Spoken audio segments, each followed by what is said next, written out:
Hello and welcome to House Technology's Contractor Day Rate Guide 2023. I'm here joined by Paul Finn, who is the Data Lead in Saol Assurance. Really delighted to have Paul here with us today. I've known Paul for over 13 years, and why I'm so happy is because Paul he's been a contractor, he's been a hiring manager and a head of IT, so I'm going to get a well-rounded view of what goes on behind the scenes. Thanks, Paul. Thanks for coming today. Thanks for having me, Rob. It's great to be here. Brilliant. So, in your experience, especially as the head of IT, what is the benefits to an organisation with bringing in contractors? There's a couple of benefits that I've seen as a hiring manager. Contractors tend to have specific skills and deep expertise in those areas, so it can be quite easy to tap into that market when you need resources in a hurry. Contractors tend to have shorter notice periods than permanent staff, so if you're recruiting in that space, it's easier to get contractors in and up and running when you need them quickly. And then on the other side of that, with the notice periods being a little bit shorter, is that sometimes a con for an organisation bringing people in and potentially leaving halfway through a contract? It can be, but I don't know that the notice period would necessarily be a deterrent to a contractor leaving a contract. I think a lot of contractors are interested in the technology and the problems that have to be solved, and as long as those challenges are there and the environment is a good place to work in, the contractor will stay and will look to be a little bit sticky in an organisation. Earlier on, we were having a chat of saying, describe what you do. In a couple of words, but we couldn't. So tell me what you do and what you bring to organisations. Okay. I suppose what I do, how I describe myself, is as a data analytics solution architect. What that means to me is that I help organisations design and build the platforms that they use to collect their data and then make use of that data, whether it's for traditional BI, for more advanced analytics, machine learning, moving now into sort of more of the AI space as well. And for me, that covers quite a broad array of skills that I've built up over my career. The technical side, obviously, I use a lot of cloud technologies and sort of various platforms and from different vendors, but also sort of the business and commercial experience that I've got from other roles gives me kind of a good, well-rounded view of what an organisation needs and how to go about doing that and delivering that then with the tools available. Okay, brilliant. So, what type of projects typically would see a company move towards contractors rather than moving their full-time permanent staff across? I think they probably tend to be projects that maybe have a well-defined timeline. Something has to get done in a defined space of time, and where there's kind of firm deliverables and budget allocated for them. They're the projects where you can kind of most easily make a business case to bring contractors on board. And I think the other type of project that might benefit from having contractors is where there's a high degree of sort of organizational change or transformation needed, because contractors tend to come in fresh. They don't necessarily have some of the organizational baggage that maybe permanent staff might have, so it's easier for them almost to be the agents of change and to kind of deliver something new and then hand that back into the business. Okay, brilliant. And Paul has wrote a brilliant contribution that it's going to be in the day rate guide this year. In that contribution, in that piece that you wrote, you did talk about the big tech layoffs that we've seen at the end of 2022, coming to 2023. How has that impacted the market in Ireland? And do you think we've recovered? What stage are we in? Are we coming out of it? I actually thought it would have a bigger impact than I think it actually did. I think the stats in the review kind of speak to that as well, where I think you said something like 92% or more of organisations are facing a skill shortage. So I think what has happened there is that, and I hope for the people involved, that what has happened, that a lot of people have come out of those roles, out of those tech layoffs, and found it relatively easy to kind of move into a role somewhere else. I think if organisations are still reporting staff shortages, it bodes well for people in the market to be able to. I think that's what it was. 96% of clients face skill shortages. For me, on the other side, from looking for a skill shortage and speaking to a number of clients, what we're finding is a lot of candidates now are more open to the contracting world because again, permanent doesn't always mean you're going to be here for life. Yeah. Have you seen that in your organisation? Have you seen more people maybe more open to contracting work than you would have been previously? Not so much in the organisations where I've been the hiring manager, but I think I've seen maybe a slight shift in the demographics of people who are contractors, whether it's been sort of through LinkedIn connections or through the CVs that we're hiring. I think when I started out, contractors tend to be quite seasoned and advanced in the career and had probably worked in permanent roles before going contracting. Whereas I've seen more people starting their careers on a contract basis. Okay. And that's maybe been an interesting shift. And, hopefully that kind of speaks to sort of more people finding that an attractive way to start and build a career. Yeah, we've definitely seen that. We've seen people more junior technologists coming in and looking for contract work a little bit earlier. Staying on the same topic, have you found that the organisations, that their mindset has potentially changed towards contractors, maybe because of that, being able to let them go a little bit earlier? I think there's a bit of a cyclical nature to that. I think sometimes when there's a mindset that comes into an organisation, sometimes when it's better to hire permanent, people feel that the resources they take on today they will need on a permanent basis in order to fulfil whatever projects or work is on the horizon. And then sometimes things shift back the other direction, and maybe there's a little bit less certainty about the future, but certain work still has to get done. So the focus then shifts to hiring the kind of temporary resources to get you through that piece of work, and then know that the contract comes to an end, and you won't necessarily have that cost on an ongoing basis as well. Brilliant. So the day rate guide that we produce every year, it's something that's been going on for a good few years, and thousands of contractors, permanent staff, companies, they all request a copy of it. We shared a copy with yourself. What did you feel that when you look at that? What are you looking? What do you take out of looking at a survey like that? I think it's an interesting insight into where the market is, and I think I suppose the real world always balances two competing sets of expectations. There's the companies who are hiring, who have a set budget and not pay so much, and then there's the contractors themselves who are obviously trying to maximise the day rate that they can get. I think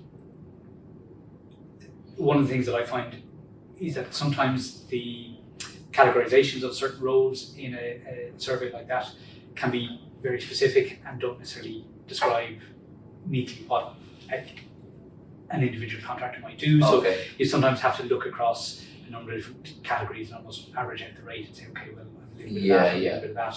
So my rate is somewhere in the middle. Yes. But fundamentally, I think it's a really useful guide for contractors, people like yourself, to try and understand how best to sort of pitch ourselves. Yeah, of course, and I believe especially we've seen an increase in a lot of the rates versus our 2022 day rate report, and there's a lot of different factors, and I think you touch on this in your contribution, where the cost of living has obviously increased as well. But then a lot of these companies that are bringing people in and have let people go, there's a greater expectation for the contractors to deliver. So there's more pressure involved, and we've seen that's come across in the rates that we've seen. Have you seen an increase in pressures from organisations and deliverables having to get done because maybe reduced staff? I suppose my most recent role with Saol Assurance is a little bit different in the sense that it was almost like a startup. Okay. And we had a definite deadline by which we had to implement 10 or 15 different systems, probably more. And there was 30 individual work streams all running at the same time. So there was a lot of pressure on people, regardless of what the role was, to deliver and get something done with a certain date. But I think that probably does play out a little bit. I think some of the other statistics that you've got there, where there is a skill shortage, most organisations are going to be asked to do more or are facing some level of growth. I think those two things will lead to pressure on contractors, sometimes key individuals in certain organisations to kind of deliver more and kind of keep their shoulders to the wheel. Yeah. Gonna go back to your time as a hiring manager, the head of IT. What challenges did you face when looking to bring in contractors from an organisation? I suppose the first challenge is around cost. Sometimes there is a perception that a contractor is expensive, kind of in comparison to having somebody permanent. Depending on the role that you're in, I've been a hiring manager in both a consulting organisation and also in a more business-focused insurance organisation. And there's slightly different pressures on each of those. Within the consultancy, it's very much focused on the commercials and the bottom line. When you're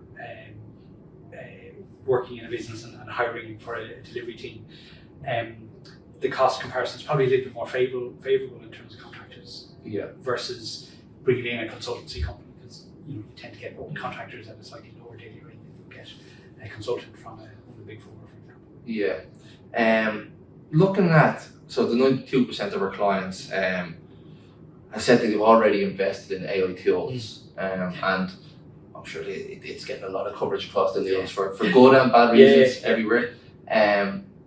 What's your what tools do you think will come to the forefront over the next 12, 24 months? There's a couple of, I suppose, trends that I see coming out in terms of the tools.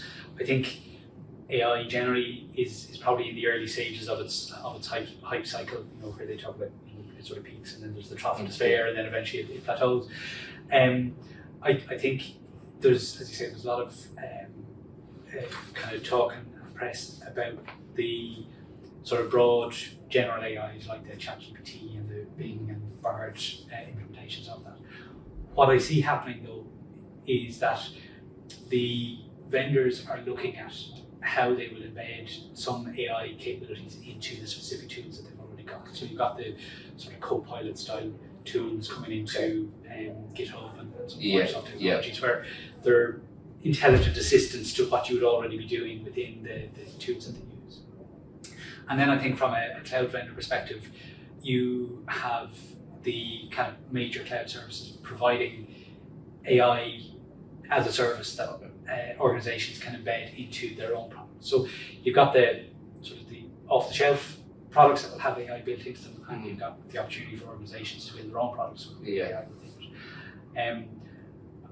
What maybe is lost in a little bit of the hype at the moment is that there's an expectation almost that there would be kind of one big all-encompassing AI that does everything. And, we're a good few years away from that. I think it'll be kind of focused solutions for the next kind of 20 years. This kind of the moment that we're in right now kind of reminds me of when we first started working together back in 2011. People were talking about cloud, big data.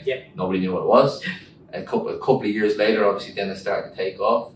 Do you feel that it's kind of at that stage, maybe 2 or 3 or 4 years away from it? Yeah, it's definitely the early stages of sort of an inflection point in how technology works to kind of serve what people do with it. I don't think we get to a point where the technology is, replacing people's jobs in large scale. I think that technology will assist what people do and will have to change and do more. But I think that's the change that's on the horizon. I also think that the media cling on to little things as well. But I think AI is brilliant. From a lot of the stuff that I've seen, read about, and people like yourself that I spoke to, it's mostly positive. Again, but obviously you can always put a negative spin on anything. Going back again to your piece that you wrote, and it's something that we've seen a lot over the last 3 years, obviously since COVID, since the country shut down. Technology did well. We had the technology to continue working. For us, we were able to go straight into working from home. But now that's changed the culture and changed the mindset of people and what they look for in their next roles. Talking about hybrid working, remote working. How do you feel, first off, organizations have can cope with that? I think at the start of the pandemic, most organizations actually coped with it really well. At the time, I was in a situation where we were about to start a new project, and initially it looked like the organisation was going to shut down the project because everything just was grinding to a halt. But actually they managed to kind of get the remote working and hybrid technology working for them, and we were able to continue and deliver that project almost without missing a beat. And I think what that's proven is that both organisations and people can adapt. Yeah. And I think now that they've adapted, there's a degree of people want the flexibility and some of the freedoms that came with that. And people don't necessarily want to give that back. Organisations are probably in two minds a little bit. There's probably still some organisations that are looking to kind of pull people back and be a little bit more kind of office focused. I did see some articles in the press in the last kind of week or two where some organisations were pulling a lot of their workers back and were kind of doing away with some of the sort of side benefits and side activities that went within that. And I think people will like that and will want to hold on to some of that. So I don't think it's going to go away overnight. Yeah, and I again from speaking to hundreds of candidates each month, again it's more prominent now in what they want. Yes, when they're looking for permanent positions, it was always been about benefits, health benefits, pensions, etc. Now a lot of the candidates that we speak to, it's about remote working and that work-life balance. People got so used to being at home. And it's really, really important.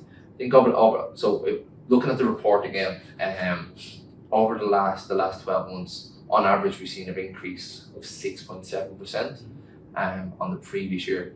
The area that you're in is probably one of those areas that have been most have seen the biggest increase. What we haven't seen is many people coming through and taking on jobs. So what I'm saying is there's more senior people than we do have junior people. So if you were speaking to people looking to get into technology, what would your advice be to those people? Into technology generally? Technology and what areas of technology would you... There's probably a couple of angles to that. I think don't forget the basics, like things like SQL, Python, those skills for using and manipulating data are still important. Don't get too pigeonholed either. You've got to be a little bit broad in your capability, because I think that helps you on the one hand see things from the perspective of other technologists that you're working with, but equally it gives you more opportunity to be able to move into other areas and broaden your skills further. And I think it's also important to not lose sight of the kind of business skills, the soft skills as well. I think the research that you have shows that as well. That it's communication skills, it's being able to understand what the business needs are and understand how to translate that to technology solution. Yes, I really agree, and I believe a lot of the media stuff that's out there, I think the next 12 months does look positive. I think Ireland has coped with the positive crisis, obviously is one thing, but I think in terms of the big tech layoffs, we've seen an increase in startup companies and other companies for Ireland as well. So it's really, really positive for us when we're on the outlook of 2023, 2024. I'm going to have, if there's any final words that you would like to give or advice to people again, or I suppose there's a couple of things that I did have in mind. One, as we were talking about remote working, there are opportunities there both for hiring companies and for contractors themselves now with kind of hybrid remote work to be able to sort of tap into other markets. So in the organisation where I'm working at the moment, we have a number of contractors who are based outside of Ireland and have always been outside of Ireland. And equally for contractors in Ireland, there's more opportunity now to be able to work remotely but deliver into UK or deliver into continental Europe. I think both of those are positives for the remote working and contractor space. And then in terms of maybe advice to people looking to start contracting, I think never hurts to get on well with your agency and keep them sweet. I think get the basics right there. Make sure that you get your pension and insurances and all that kind of stuff sorted out and kind of working for you early on, because that can carry you through times when things are a little bit lean, but it also sets you up well for the future. And I appreciate that. I think, like, again, ourselves, we've worked together for over 13 years, and it's about the relationship, trusting the person that you work with, and that they have got your best interests at heart. So I want to thank you for today, and really appreciate you coming in. And if you want to download your version of this year's 2023 day rate guide, the link will be below. Thank you.